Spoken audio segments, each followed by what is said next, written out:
Have you ever stopped to think why a girl child and her mother do not have a very symbiotic relationship?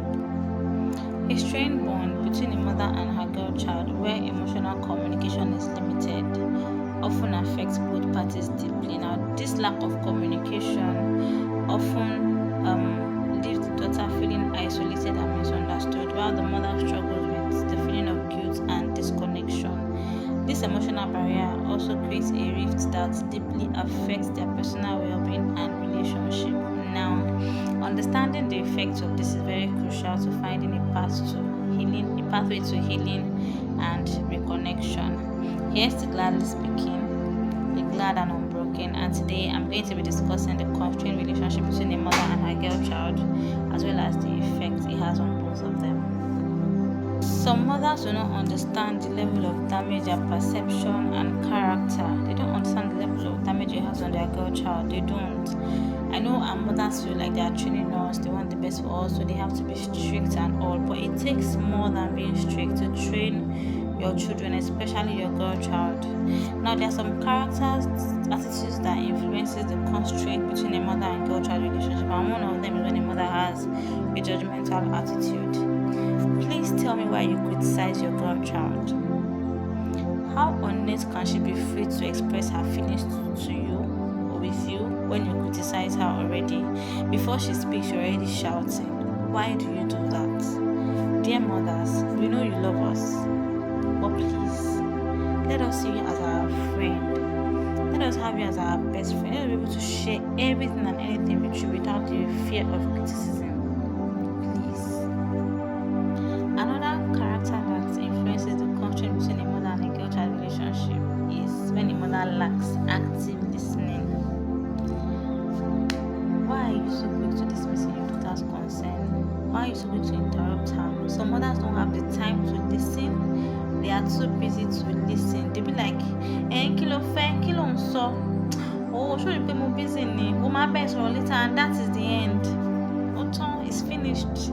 They are not going to ask you what you were talking about the other day or anything like that. They will just move on like nothing happened. How do you expect us to bond with you when you behave like that? Hey mama, why you? Please, you need to stop doing that. You need to listen to us. That's why we have you, so that we can talk to you.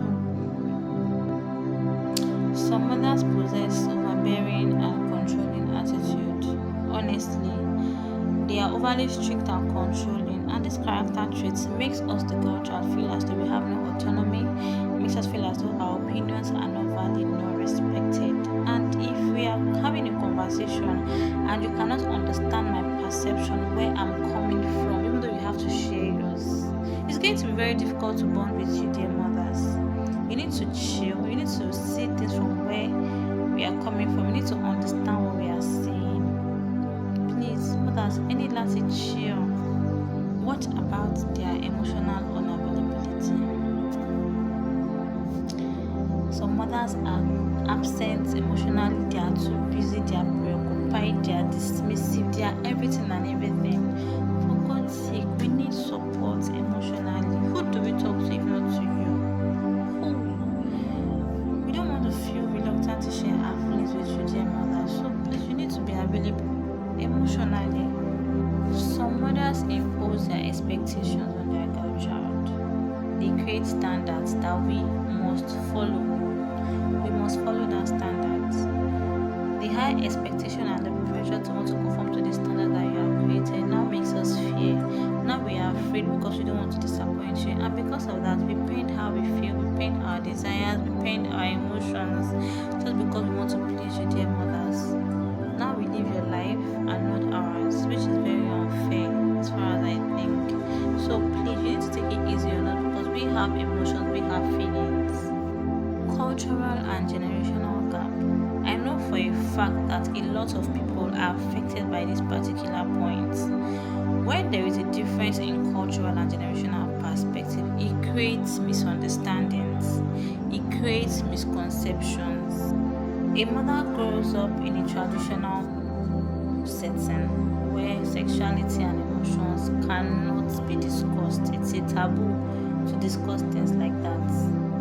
You can imagine how hard it would be for her to engage her own daughter in conversations like that.